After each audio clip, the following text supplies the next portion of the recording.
बच्चों, आज हम काव्य काली कोयल के बारे में पढ़ेंगे। देखो, कोयल काली है पर मीठी है इसकी बोली।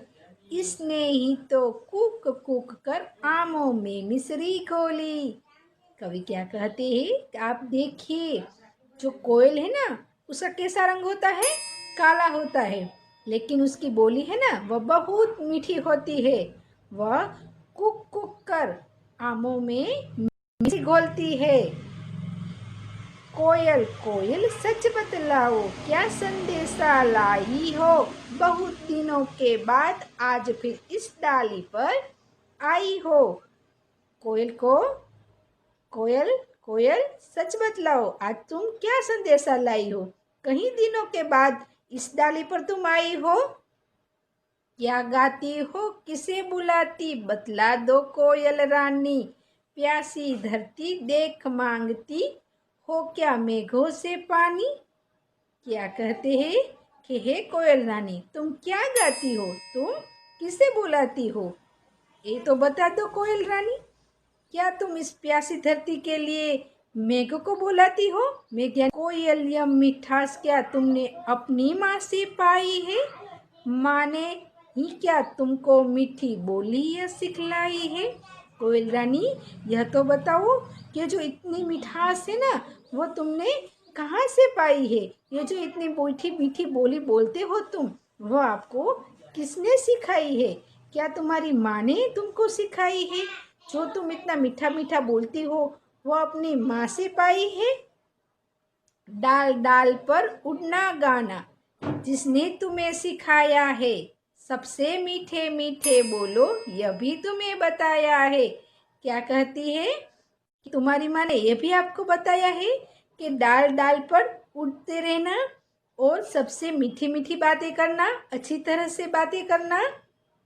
बहुत भली हो तुम, माँ की बात सदा ही मानी है। क्या कहते हैं सुभद्रा कुमारी चौहान, इस कविता जिसने लिखी है ना, वह क्या कहती है कोयल को कि यह जो तुम कितनी अच्छी हो, तुम कितनी भली हो कि तुमने सदा ही अपनी माँ की बात मानी है, इसलिए तो तुम कहलाती हो सब चिड़ियों की रानी। क्या कहते हैं कि तुम इसीलिए तो चिड़ियों की रानी हो।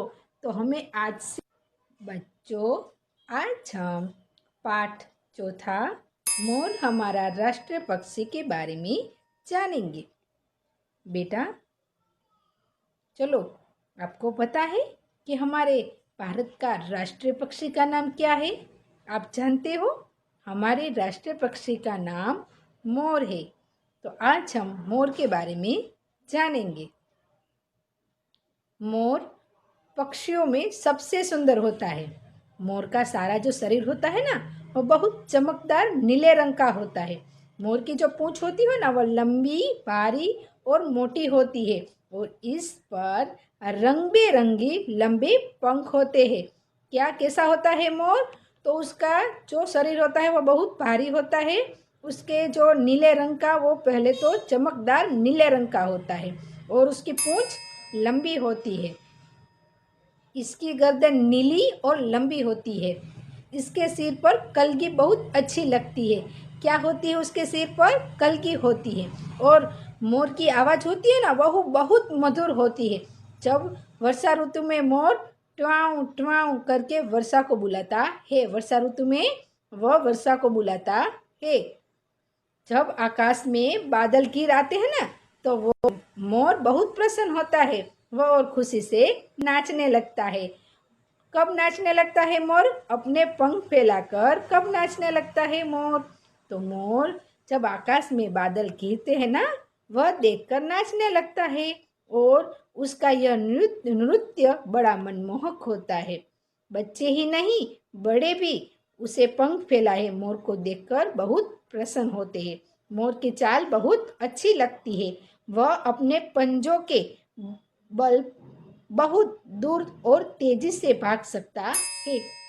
वो अपने जो पंजे होते हैं ना, उससे बहुत तेज और दूर तक भाग सकता है। पंखों के कारण उसका शरीर बहुत भारी होता है। उसके जो पंख होते हैं ना, आपने देखे ना, बहुत अच्छे होते हैं, रंग बेरंगे।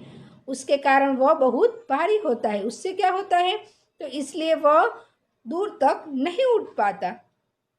मोर थोड़ी थोड़ी देर तक उड़कर जमीन पर उतरता रहता है और दाना चुगता है और फिर उड़ता है। और इसी तरह मोर चारा चुगते चुगते काफी दूर तक चला जाता है। मोर पेड़ों पर रहता है। कहाँ रहता है? पेड़ों पर रहता है। इसे हरियाली बहुत पसंद है। मोर को क्या पसंद है? जहाँ हरियाली होती है ना, वहाँ मोर दिखाई देते हैं। मोर को नदी के किनारे झुरमुट में रहना बहुत पसंद है।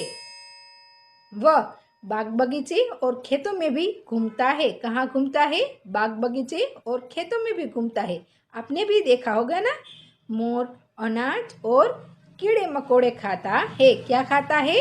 अनाज और कीड़े मकोड़े खाता है। मोर है ना, वह बहुत हिम्मती पक्षी है। मोर सांप से भी लड़ लेता है। वह सांप से भी नहीं डरता है। वह सांप का दुश्मन है।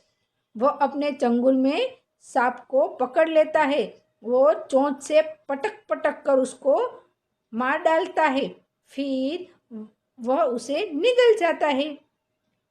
कहाँ जाता है? जितनी दूर तक मोर की आवाज जाती है ना, उतनी दूर तक सांप नहीं दिखाई देते।